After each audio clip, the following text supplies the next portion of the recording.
Today we will be showing you how to replace a tape drive in an HP MSL5000 and 6000, NEO 2000 and 4000, and 2000E and 4000E, and IBM 4560-SLX tape libraries. For these videos, we will be showing the replacement procedure using an HP MSL6000 library. However, the procedure is the same for the other OEMs and libraries as well. This replacement will require downtime and should be scheduled with the system administrator.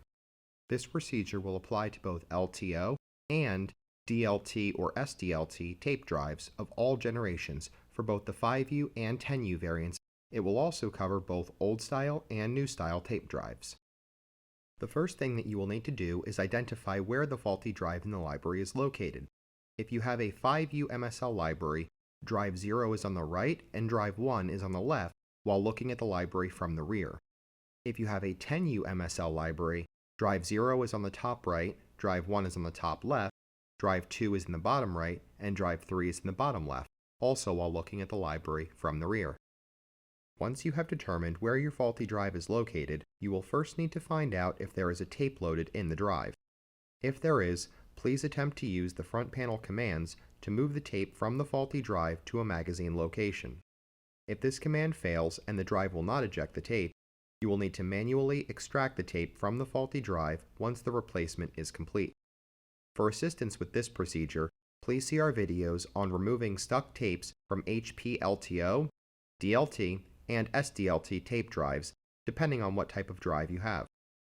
Now that you have verified the drive is unloaded, it is time to power the library down. To do this, hit the power button on the operator panel and confirm that the prompt appears asking if you are sure you want to shut down the library. The library will cycle down and power itself off and the screen will go black. Now you can move to the rear of the library. First, you will need to flip the power switches on the power supplies to the off position. Then unplug the power cables from the power supplies. This will eliminate any chance of an electrical short happening while replacing the tape drive. Now, once you have located the faulty drive, you will see that there are data cables going into either the back of the drive or to data ports directly below the drive on the library chassis. These are new and old style drives respectively. You will need to undo the data cables going to the drive or library chassis below the drive and ensure that you know which cable goes into which port so you can plug them into the same ports on the replacement. Now you can undo the two captive thumb screws holding the drive in place in the library.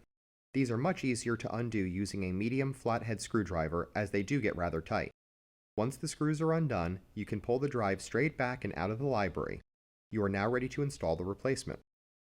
Take the replacement drive and line it up carefully in the empty drive bay, ensuring that it is flat and level so that the lower rails of the drive tray will slide into the grooves in the drive bay correctly. Push the drive in slowly until you feel it begin to make contact with the backplane. Then, push firmly to seat the drive completely and tighten the thumb screws to secure the drive in place. Now plug the data cables back into the back of the drive or the chassis below the drive. Then plug the power cables into the power supplies and flip the switches to the on position. Then return to the front of the library. Tap the operator panel once to power the library on and allow it to initialize. Once it is fully initialized, you will need to check your host machine and ensure that it is able to see the replacement drive. Depending on how your library and software are configured, you may need to reconfigure your software to use the replacement drive. Any questions in regards to backup software should be directed to your software support or manufacturer. If you are having any difficulties with the drive replacement procedure, or the replacement drive does not fix your errors, please open a ticket through the Rocket Plus customer portal. Thanks for watching. This has been another video by the Top 10 USA Video Production Team. We look forward to sharing more content with you going forward, so please check out our YouTube channel and please subscribe so that you get notified whenever we release a new piece of content.